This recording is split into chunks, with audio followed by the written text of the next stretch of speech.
Assalamualaikum warahmatullahi wabarakatuh. Jumpa kembali dengan edukasi official. Kali ini sedikit berbeda.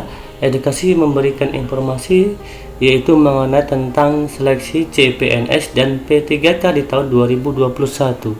Perlu kita ketahui Bapak Ibu sekalian, siapa yang berhak mengikuti seleksi tes pertama, kedua, dan ketiga untuk pelamar P3K.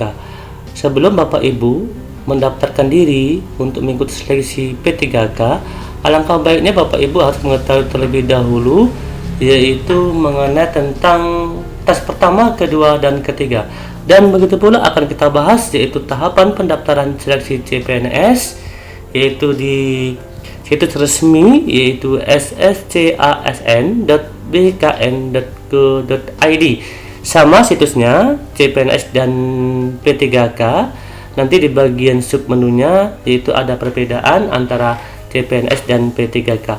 Oke, langsung saja kita akan membahas yang pertama mengenai tentang seleksi CPNS untuk tahun 2021. Oke. Tahapan mengenai tentang pendaftaran seleksi CPNS yaitu di situs resmi sscasn.bkn.go.id. Ya, di sini sudah tertera begitu jelas. Ini adalah situs resmi dari BKN. Selanjutnya, Bapak Ibu setelah membuka situs tersebut, yaitu buat akun sscasn menggunakan nik dan nomor KK.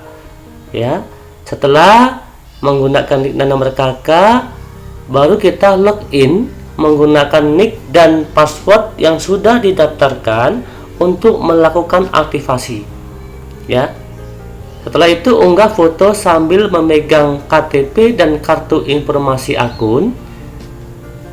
Berikutnya lengkapi data diri, pilih jabatan dan formasi yang diminati, dan unggah dokumen dan persyaratan yang diminta oleh instansi tersebut.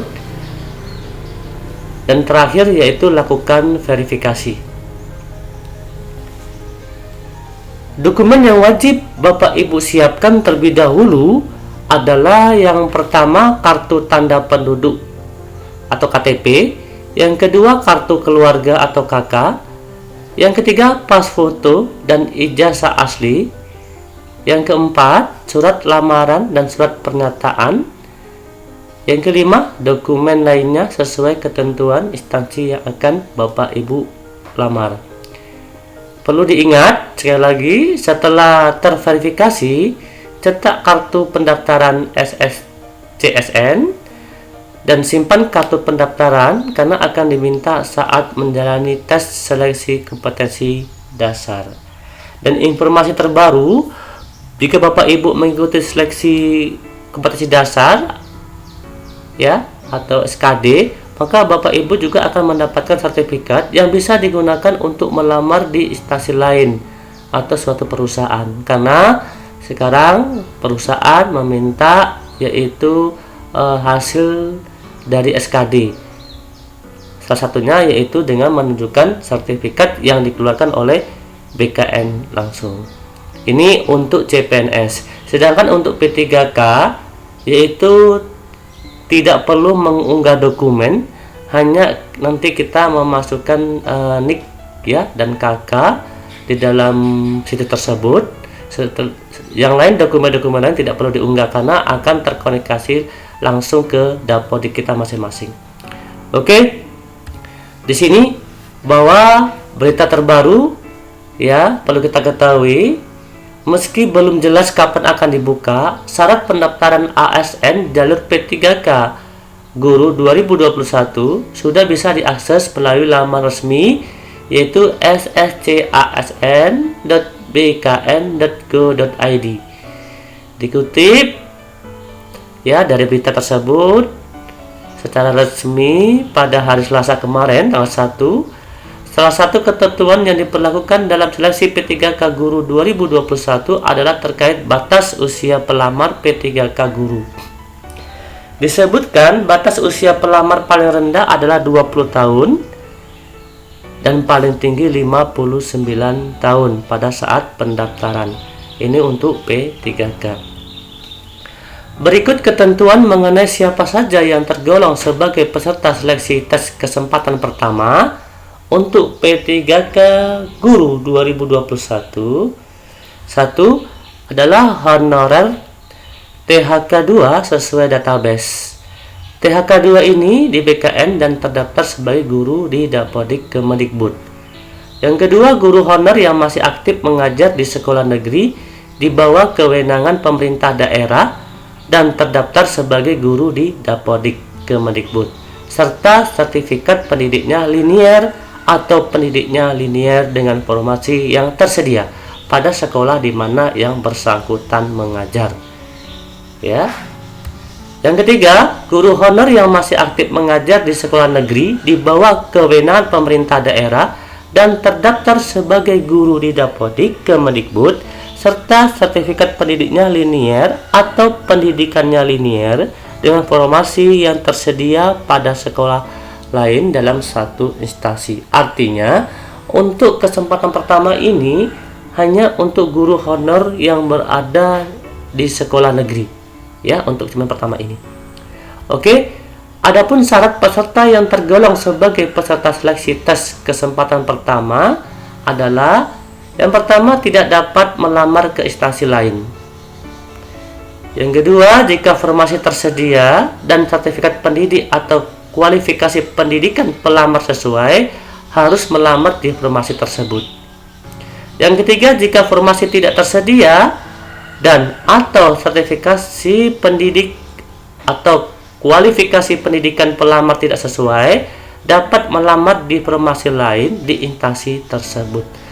Artinya gini, untuk tes pertama ini itu tidak dapat melamar ke instansi lain. Artinya di sekolah tersebut gitu. Di sekolah Bapak Ibu berada. Yang kedua, jika formasi tersedia, maka Bapak Ibu harus melamar sesuai dengan kualifikasi pendidikan. Dan yang ketiga, ini artinya jika formasi Bapak Ibu tidak ada, maka Bapak Ibu bisa melamar formasi lain, namun masih tersebut di instansi Bapak Ibu berada. Itu yang untuk yang pertama. Kemudian terkait siapa saja yang tergolong sebagai peserta seleksi tes kesempatan kedua. 1. Peserta tidak lolos seleksi tes kesempatan pertama. Yang kedua, honor THK2 sesuai database di BKN. Yang ketiga, guru yang masih aktif mengajar di sekolah swasta dan terdaftar sebagai guru di Dapodik Kemendikbud. Yang keempat, lulusan pendidikan profesi guru yang belum menjadi guru. Maksud di sini adalah untuk kesempatan kedua ini, yaitu untuk bagi Bapak Ibu di kesempatan pertama tidak lolos. Yang kedua untuk honor THK2. Yang ketiga adalah guru swasta, ya, guru swasta, namun terdaftar di Dapodik. Yang keempat lulusan PBG, namun di sini keterangannya adalah yang belum mengajar, gitu ya. Ini untuk kesempatan kedua.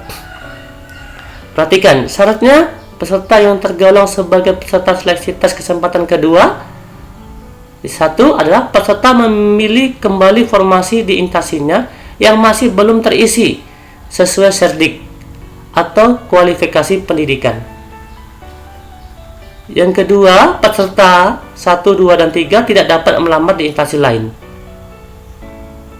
Ya.